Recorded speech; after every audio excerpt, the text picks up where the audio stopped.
Genesis chapter 3. Now the serpent was more subtle than any beast of the field which the Lord God had made.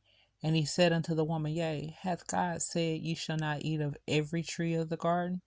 And the woman said unto the serpent, We may eat of the fruit of the trees of the garden, but of the fruit of the tree which is in the midst of the garden, God has said, You shall not eat of it, neither shall you touch it, lest ye die. And the serpent said unto the woman, You shall not surely die. For God doeth know that in the day ye eat thereof, then your eyes shall be open, and ye shall be as gods, knowing good and evil.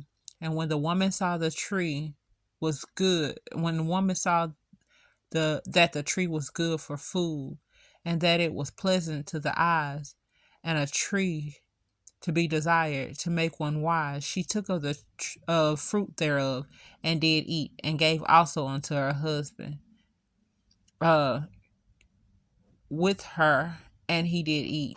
And the eyes of them both were open, and they knew that they were naked, and they sewed fig leaves together, and made themselves aprons. And they heard the voice of the Lord God walking in the garden in the cool of the day. And Adam and his wife hid themselves from the presence of the Lord God amongst the trees of the garden. And the Lord God called unto Adam and said unto him, Where art thou? And he said, I heard thy voice in the garden, and I was afraid, because I was naked, and I hid myself. And he said, Who told thee that thou wast naked? Have thou eaten from the tree whereof I commanded thee that thou shouldest not eat?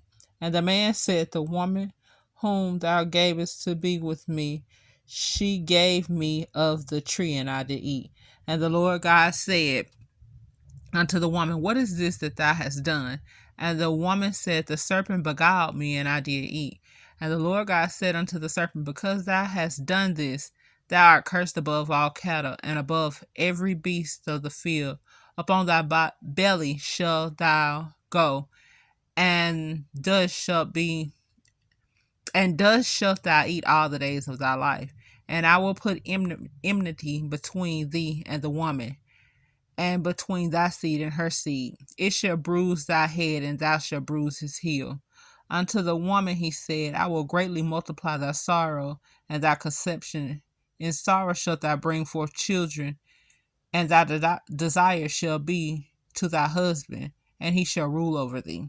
And unto Adam he said, Because thou hast hearkened unto the voice of thy wife, and hast eaten of the tree which I commanded thee, saying, Thou shalt not eat of it. Cursed is the ground for thy sake. In sorrow shalt thou eat of it all the days of thy life.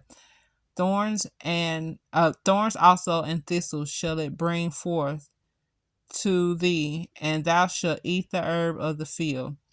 In the sweat of thy face shalt thou eat bread till thou returnest unto the ground. For out of it wast thou taken, for dust thou art, and dust shalt thou return. And Adam called his wife's name Eve, because she was the mother of all living things. Where did I get things from? And Adam called his wife's name Eve, because she was the mother of all living.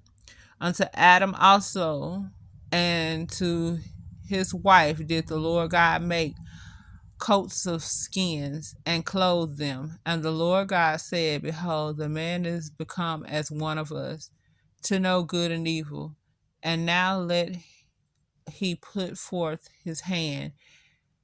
And now lest he put forth his hand and take also of the tree of life and eat and live forever. Therefore the Lord God set forth from the Garden of Eden to till the ground from whence he was taken. So he drove out the man and placed him at the east of the Garden of Eden, cherubs and a flaming sword which turneth every way to keep the way of the tree of life. May the Lord add a blessing to the reading of Genesis chapter 3, KJV.